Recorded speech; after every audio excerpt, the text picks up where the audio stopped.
Hola muchachos, vamos a partir entonces con el capítulo cuarto. Hemos hablado muchas cosas de hemodinámica y ahora vamos a llegar al centro de todo, que es el corazón fetal. Se despista el hablante, pista del hablante, compartir pantalla. Uf. ¿Ahí me ven? ¿Sí? Sí, se ve bien. Ya, perfecto. Nos vamos entonces. Bueno, partamos. Este cuadrito fue el que vimos en un par de clases anteriores de cómo se dio flujo sanguíneo en el feto, cordón, vena umbilical. De la vena umbilical gran parte se va por el ductus venoso, pasa aurícula derecha, aurícula izquierda, aorta, etc. El flujo en el feto es muy alto, es de 450 ml por kilo minuto, por lo tanto, en un feto de término de 3 kilos, aproximadamente el flujo es de 1500 ml por minuto, y eso tiene que manejar el corazón del niño. Este es el monito que vimos la vez anterior, y recordemos algunas cifras. El lado derecho del corazón, ventrícula y aurícula derecha, maneja el 60% del débito y el lado izquierdo maneja el 40% del débito. Las presiones, al contrario del adulto, son iguales, porque como están comunicadas por el foramen oval y por el ducto arterioso, las presiones de los sistemas derecho e izquierdo son las mismas. Y por lo tanto, las paredes son del mismo grosor, distinto que en el adulto, que el ventrículo izquierdo es el dominante.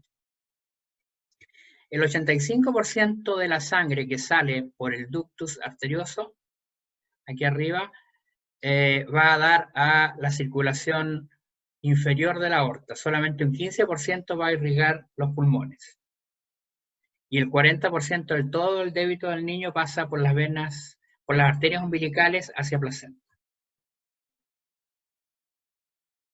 Y el 35% de la sangre que viene de la vena umbilical, de la sangre oxigenada, pasa por el ductus, y el resto, que son 65, se comunica con el sistema porta y vuelve a la vena cava inferior a través de las venas superhepáticas, que son dos.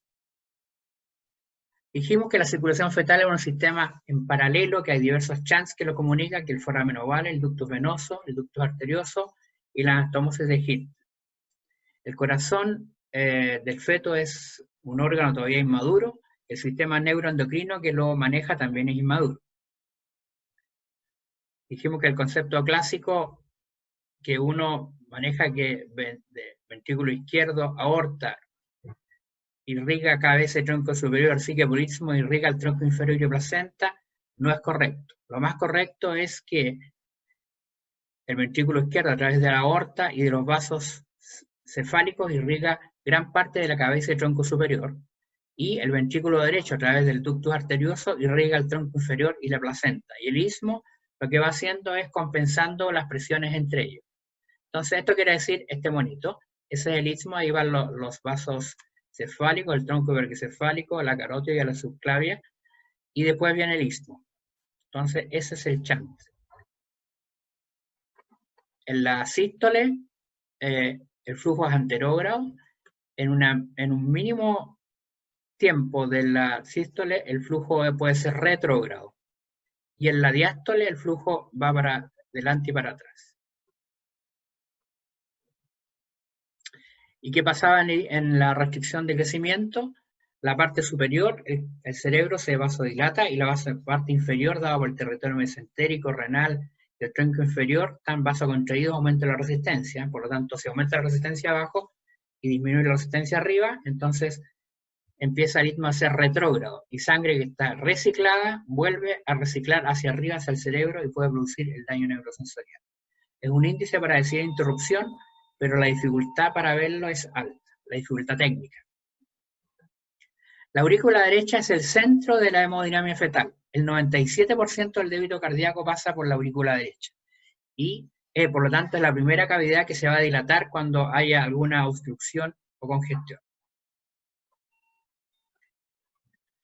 Hay flujos diferenciales en la aurícula derecha. Hay dos flujos, de vena cava superior a la aurícula derecha, y del ductus venoso hacia la aurícula izquierda. Entonces hay dos mecanismos anatómicos que diferencian estos flujos. Uno, mecanismo anatómico, una especie de conducto dentro de la aurícula derecha formado por el movimiento paralelo de la cresta de Vides, que es parte del foramen oval, y de la válvula de Eustaquio, que es una pequeña cresta que parte desde la cava inferior hacia adentro.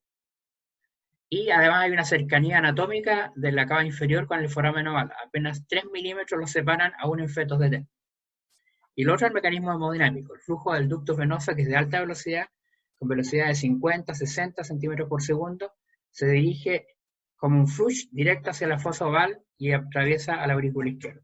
Y se mantiene separado del flujo lento de la cava inferior. Siguiendo con la analogía del tráfico de automóviles, esta es una pista rápida que va derecho hacia una salida de la rotonda. Acá está una explicación de lo que vimos, el flujo lento que viene principalmente de la cava inferior y de la suprahepática derecha, y la cava superior atraviesan la válvula tricúspide y van a dar al ventrículo derecho. El flujo rápido que viene desde el ductus y con parte de la suprahepática izquierda pasan a través del foramen oval hacia aurícula izquierda. Estas son vistas de Florencia, es el río Arno, ese es el Ponte Vecchio. Está lleno de joyerías de super lujo. Entonces, el corazón fetal tiene inmadurez, hay miocitos inmaduros, hay menos sarcómeros, menos túbulos T, tiene escasa inervación simpática, tiene menor contractibilidad, tiene menor distensibilidad. Esto lo van a ver en los libros como stiffness, o sea, es como dureza. Las paredes de los ventrículos del corazón son más duras que en el adulto. Tiene escasa reserva funcional. Por lo tanto, el corazón fetal tiene escasa reserva al estrés y es más vulnerable que el adulto a caer en insuficiencia cardíaca. La insuficiencia cardíaca fetal es igual a la insuficiencia cardíaca que hemos aprendido en el adulto. Es una inadecuada perfusión tisular que puede ser por defectos en contractilidad, defectos en la precarga o defectos en la poscarga, que la mayoría de las veces se asocian entre ellos. Precarga, casos de hipervolemia, vamos a ver cuáles son. Defecto en la contractibilidad, miocardiopatías, que son muy raras, hemos visto, en 30 hemos visto como 3 o 4 miocardiopatías fetales, pero sí en hipoxia. ¿Y cuáles son los casos de hipoxia? Nuestra conocida restricción de crecimiento intrauterino. La hipoxia de la restricción avanzada, tardía, hace que el corazón no se pueda contraer bien.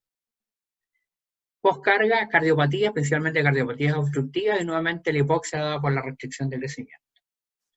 Entonces, el feto activa diversos sistemas endocrinos como la hormona antidiurética, renina-angiotensina, cortisol, neuropéptido y otras citoquinas, pero la respuesta no es tan buena como en el adulto, así que rápidamente cae en insuficiencia cardíaca. Hay también marcadores de insuficiencia cardíaca como troponina y el NT-proANP, péptido precursor de péptido natriurético auricular, que se ha visto en trabajos de investigación, porque en clínica no los podemos usar, de que se elevan en caso de insuficiencia cardíaca fetal. Las etiologías ya vienen yendo al feto mismo, cardiopatías congénitas, principalmente alteraciones vasculares que pueden ser insuficiencia vascular o atresias. Entonces, alteraciones valvulares o obstructivas van a provocar insuficiencia cardíaca. Arritmias fetales. Aquí hay dos números mágicos que tienen que aprender. Los fetos no hacen insuficiencia cardíaca si están entre 60 y 220 latidos por minuto.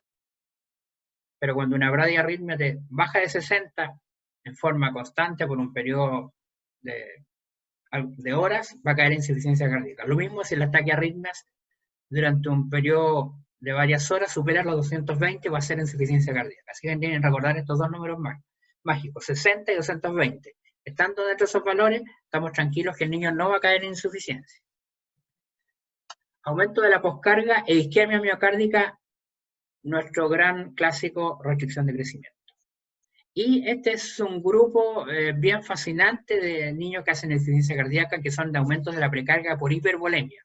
Y ahí tenemos en gemelares dos casos, el feto receptor de la transfusión feto-fetal, que recibe una enorme cantidad de sangre desde el donante, y el feto que en los casos TRAP es el feto bomba. Estos niños hacen insuficiencia cardíaca y mueren de eso. Niños con corangiomas. Yo vengo buscando corangiomas desde que estoy haciendo obstetricia y he visto dos muy pequeñitos. Nunca hemos visto alguno que dé insuficiencia cardíaca. Teratomas agrococcígeos grandes son muy raros también. Aneurisma de veno galeno, que sí tuvimos uno hace poco. Y niños con anemia fetal severa. Anemia fetal severa que puede ser también a veces por inmunización RH, que también vemos poco, pero existe. Y casos que hemos visto ahora de mielodisplasia, que lo vamos a ver en la reunión clínica del próximo martes, que lo presento también. Entonces, hay dos tipos de difusión sistólica y difusión diastólica. La difusión sistólica produce disminución de la fracción de acortamiento, vamos a ver algunos ejemplos, pero que consiste en forma intuitiva en que el corazón, la fracción de acortamiento es lo que el corazón se contrae. Entonces en estos niños se contrae muy poco, entonces produce un aleteo que no es funcional.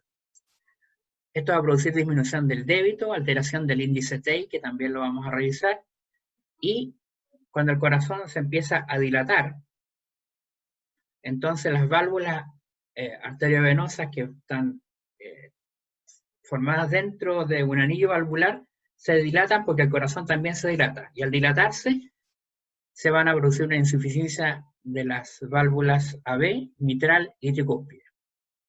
Y esto va a dar finalmente alteración de los flujos arteriales, principalmente de aorta. Y hay disfunción diastólica, que es lo que generalmente vemos. Como la sangre se va acumulando en las aurículas, principalmente en la aurícula derecha, hay un aumento de la presión ventricular, de la presión auricular y después ventricular del final de diástole. El corazón se empieza a dilatar con cardiomegalia, puede producir hipertrofia, esto ocurre muy precozmente. Se produce la dilatación de las válvulas AB, insuficiencia tricúspide mitral, y alteración del llene ventricular, alteración de las ondas EA, que las vamos a revisar. De esta parte, que es aumento de la presión ventricular final de diástole, ya habíamos conversado en reuniones anteriores. Aumento de la presión ventricular final de diástole va a producir un aumento de la presión venosa. ¿Y esto cómo lo vamos a ver? Conductos que se va a hacer reverso, con vena umbilical que va a ser pulsátil, vena cava inferior alterada, finalmente disminución del débito venoso y el niño va a caer en un hidrox. El plasma finalmente va a caer al espacio extracelular, extravascular y va a ser un hidrox. ¿Qué ocurre en la restricción de crecimiento en los niños con insuficiencia cardíaca?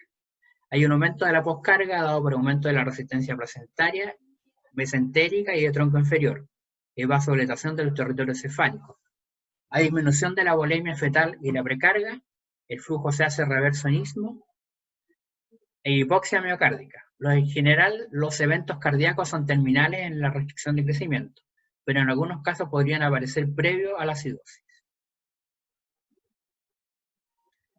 Entonces, en un resumen, restricción de crecimiento es la tormenta perfecta. Hay aumento en la poscarga, aumento de la resistencia placentaria, disminución de la precarga, hipoxia miocárdica, y eso finalmente nos va a dar la disfunción sistólica y o diastólica.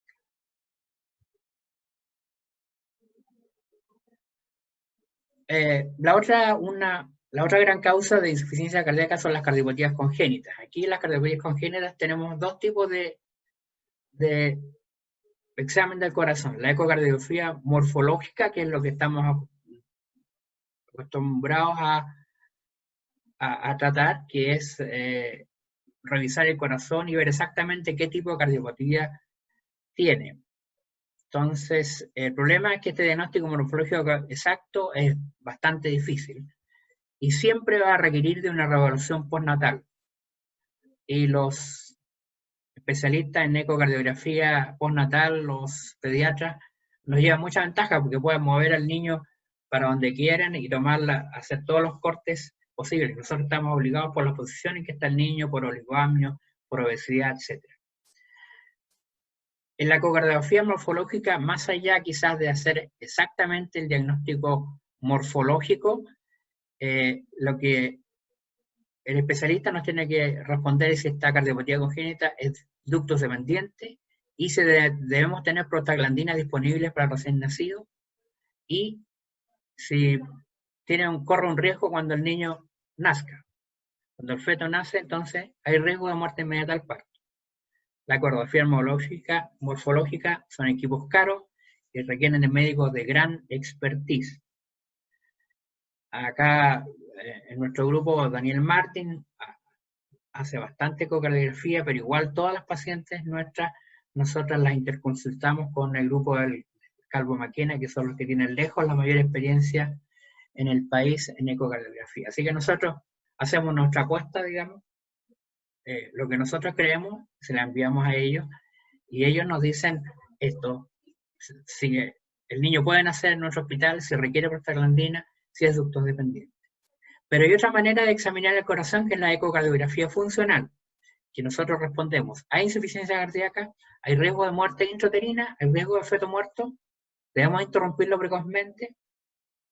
Estos son equipos más normales, no tan caros como los que usan Calvo Maquena, y requiere una expertise en ecografía obstétrica, que la cual somos varios en el equipo.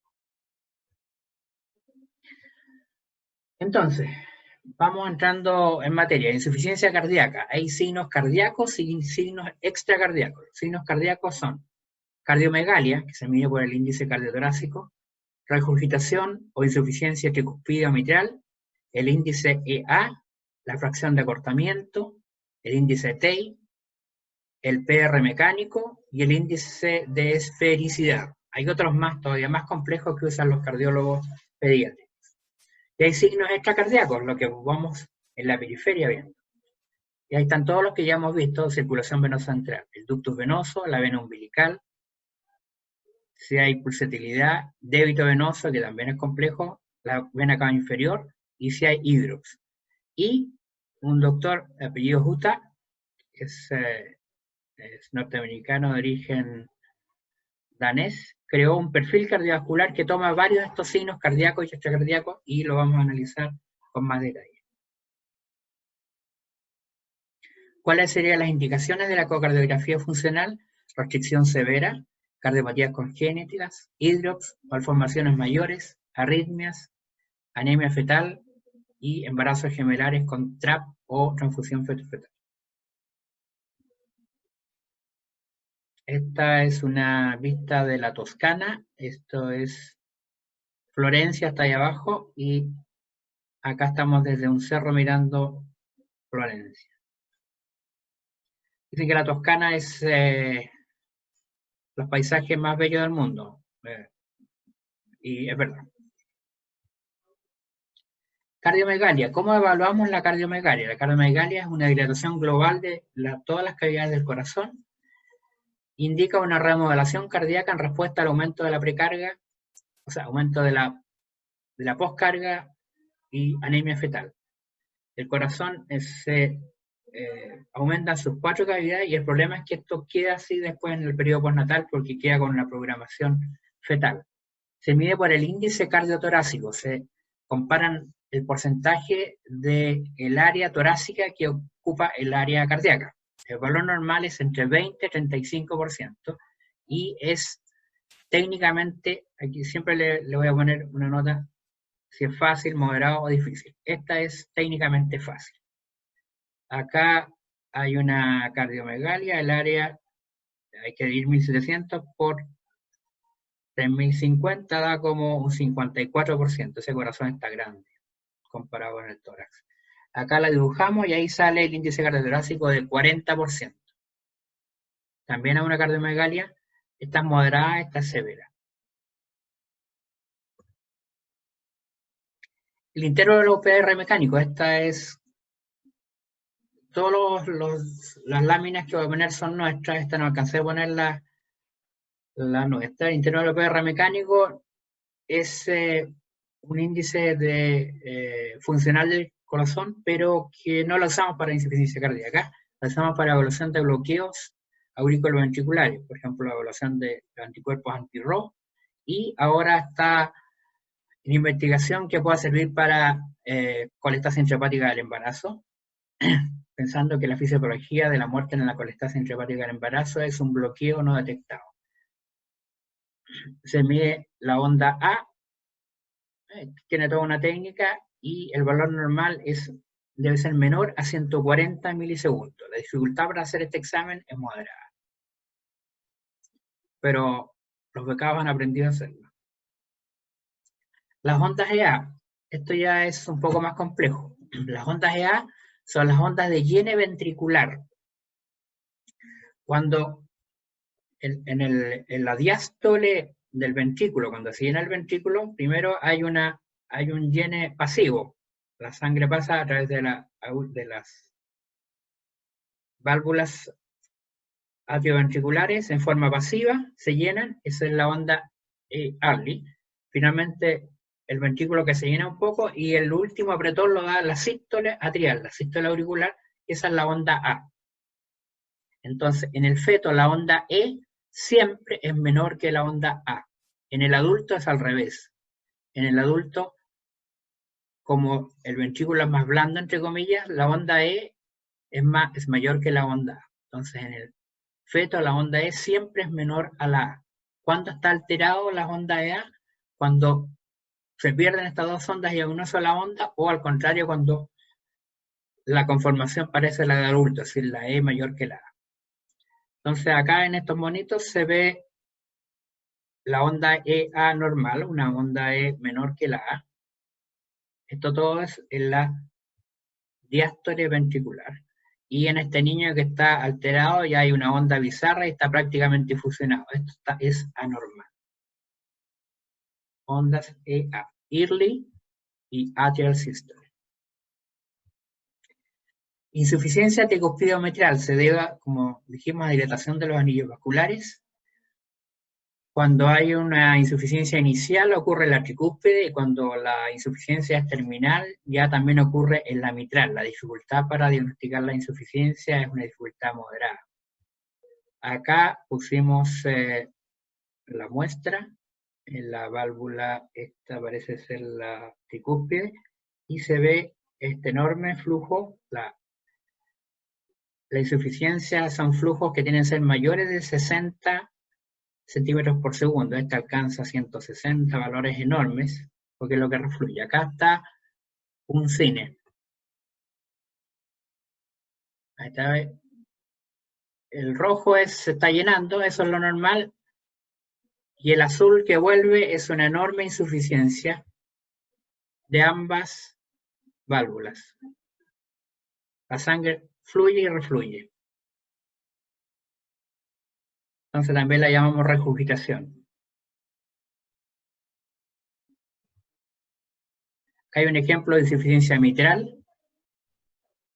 Acá están las ondas EA que están ahí descabezadas y tienen un enorme reflujo de sobre 140 de insuficiencia mitral. La fracción de acortamiento es difícil, se hace con este modo M. Nosotros tenemos poca expertise en esto, pero puede ser subjetivo, es lo que les explicaba yo, que el corazón se late como un aleteo más que como una verdadera contractividad. Acá hay un video que la idea es mostrar varias cosas. Primero, la insuficiencia. Fíjense que la sangre fluye, refluye acá en esta válvula. Segundo, hay una disminución de la fracción de acortamiento, el corazón no late. La fracción de acortamiento normal es un 40%, o sea, un 40% debe contraerse, es menor que eso.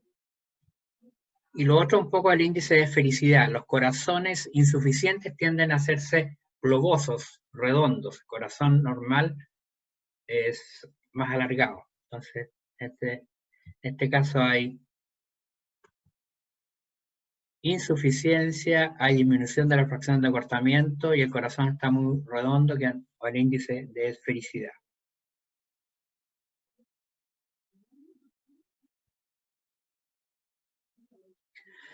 El índice TEI no es una sigla, sino es un cardiólogo chino que inventó esto para adultos y ahora se está haciendo para fetos. Es un índice de función miocárdica. Es más o menos complejo, hay que medir 3 medidas. El ICT, el IRT y dividirlo por el ET. Es bastante complejo hacer, es difícil, pero si se eleva es un signo claro de disfunción miocárdica.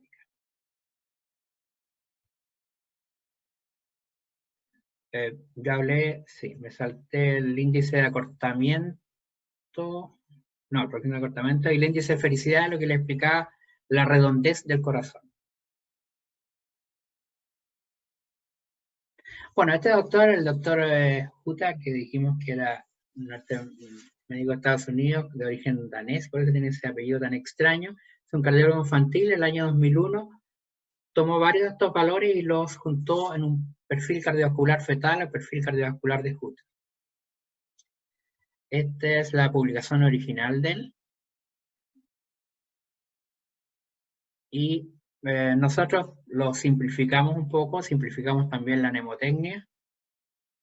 Y si ustedes se acuerdan de lo pusimos nombre FASH Quinto, la quinta brigada de la FASH, que tiene asiento en Antofagasta, FASH Quinto, usamos las 5 letras de FASH Quinto.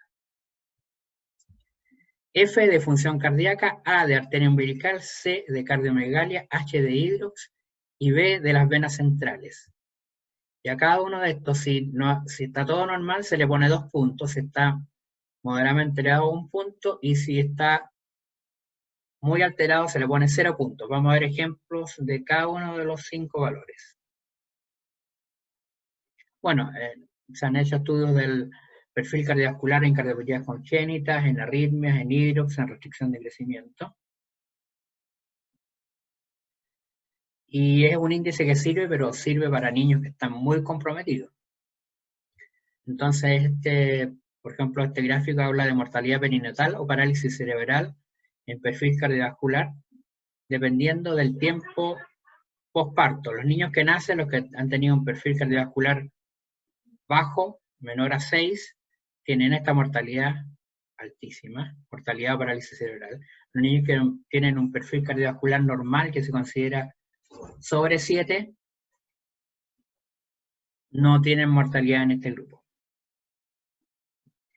El perfil cardiovascular se correlaciona con el índice TEI.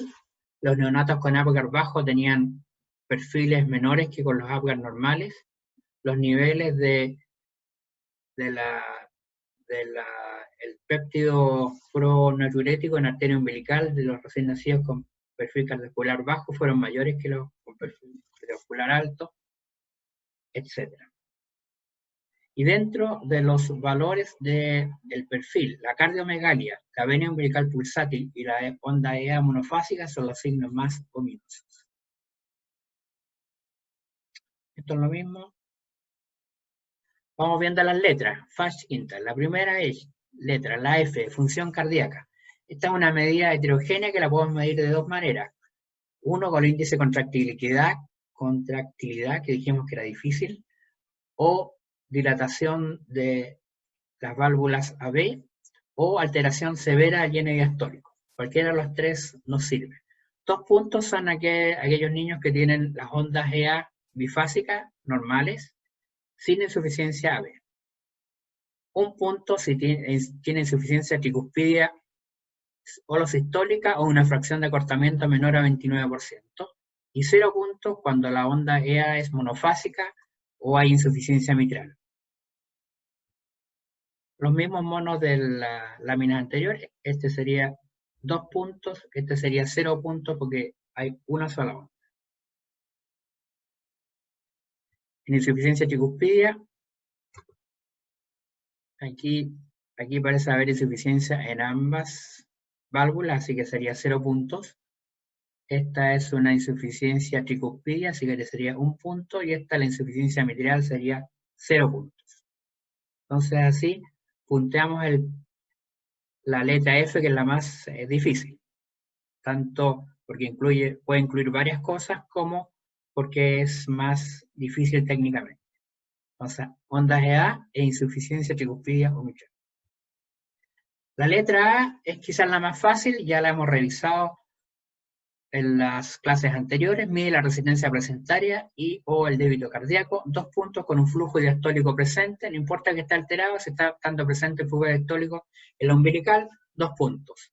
1 punto para que tiene el flujo 0 y 0 puntos para que tiene el flujo reverso. La F, la A, viene la C. Otra vista desde Florencia. Ahí está la Catedral de Florencia.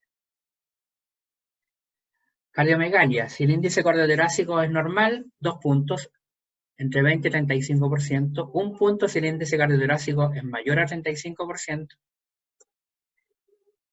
Y 0 puntos si el índice cardiotorácico es mayor a un 50%. O sea, un corazón enorme, que podría ser este caso, que ocupa gran parte del tórax, o casos muy raros, menor a 20%. Esto se refiere cuando hay hernia diafragmática o malformación adenomatosa quística del pulmón, que hace que el corazón quede muy pequeñito en un rincón del tórax. Otro ejemplo de cardiomegalia. Ahí tiene un índice cardiotóxico del 51%, acá hay uno del 63%. Esto sería entonces 0 puntos y este sería 1 punto. Ahí está la galería de los Uffizi en Florencia. Hay mucha gente ahí, si ustedes quieren pasear, ver los cuadros, ahí aparece el metro. La H, F, A, la C, la H, hidrox. El hidrox mide la permeabilidad capilar, la presión venosa capilar elevada y o hipoproteinemia. 2 puntos si no hay hidrox, 1 punto si hay ascitis o hidrotórax o polihidroamnios o hidropericardio. Aquí está 2 puntos, 1 punto hay ascitis importante, hay hidrotórax, y 0 puntos si hay edema de piel. Esta es una toma de la cabeza y hay gran cantidad de edema de la cabeza del niño. Este tiene 0 puntos. Es fácil medir el hidrox. Acá hay más ejemplos de hidrox. Ascitis. Aquí hay placentomegalia, edema placentario, que también hemos conversado. Aquí hay hidropericardio. Hidropericardio es esa lámina negra que se ve por fuera de la pared ventricular. Normalmente puede haber una pequeña cantidad de líquido que llegue hasta las válvulas AB. Una lámina delgada que llega hasta las válvulas AB, eso es lo máximo, eso es lo normal. Si sobrepasa las válvulas AB, es patológico. Y acá hay polihidroamnios. Hay varios ejemplos de que nos daría 1 punto de hidrox. Fach quinto, y la B entonces sería venas centrales, que también la hemos visto en clases anteriores, que mide la presión venosa central o la función diastólica del ventrículo derecho. 2 puntos si las venas centrales son normales o el ducto está alterado, pero que no llega a 0, como en este caso. 1 punto si el ducto llega a flujo 0, y 0 puntos si el ducto venoso tiene un flujo reverso o tiene una vena umbilical pulsátil. Aquí tenemos varios ejemplos de vena umbilical pulsátil. Dentro de la vena umbilical pulsátil podemos incluso distinguir 2 casos. Uno, que la vena pulsa, pero una sola vez, y lo peor es cuando la vena, dentro de su pulsatilidad, hace 2 ondas, imitando a la onda del ductus, como ese caso o este caso, que son muy, muy ominosos. Esta es la vista de Catedral de Florencia. Entonces, un ejemplo, en este niño tenemos, a ver si me acuerdo cómo era. Tenemos función 1, tenemos insuficiencia tricuspidia, tenemos A, 0, tiene un flujo reverso, C, 0, tiene una cardiomegalia, no tiene hidrops, así que esos son los 2 puntos que tiene, y en vena tiene vena umbilical pulsátil. Entonces, FASH quinto, 1 punto, 0 punto, 0 punto, no hay hidrop, 2 puntos, y vena 0 puntos, total 3 de 10. Dijimos que menos de 6 es muy malo. A las 30 semanas este niño tenía una restricción severa, una hipertensión crónica, nació con 840 gramos, muy comprometido, Auer 1.8 y fue un mortis neonato. Vamos a hacer varios ejemplos de esto en los ejercicios que les voy a pasar. Este fue un trabajo cuando teníamos unos pocos casos, ahora tenemos muchos más. Perfil cardiovascular menor a 7 o mayor a 7, estos son casos nuestros, mortalidad perinatal, y la mortalidad perinatal cuando era mayor, cuando el niño tenía perfil bajo 7. Este es un caso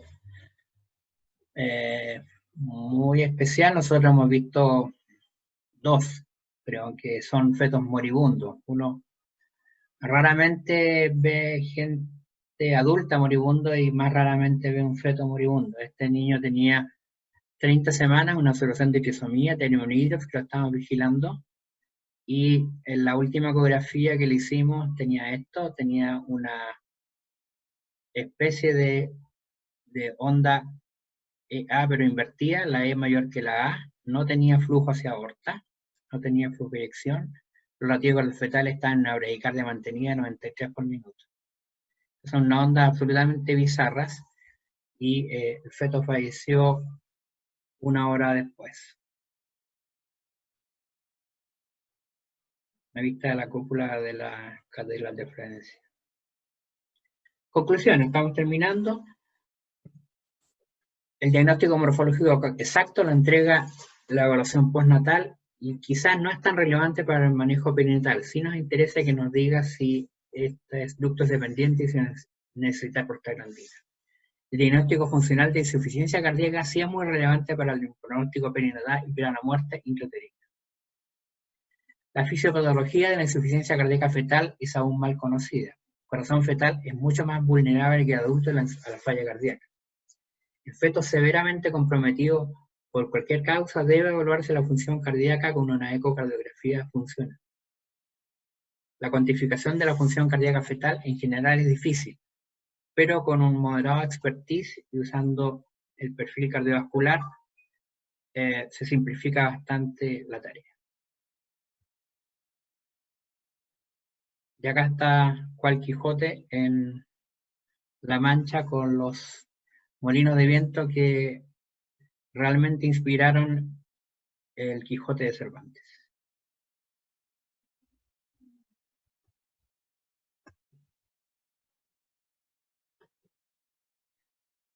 Eso es lo que hicimos hoy. Y como les digo, a fin de este mes les voy a enviar algunas láminas para que ustedes las vean y saquen sus conclusiones y hagamos la última clase totalmente interactiva. La idea es que lo hagan de a 2 y los mayores solitos, Guetta y Bravo. ¿Una pregunta?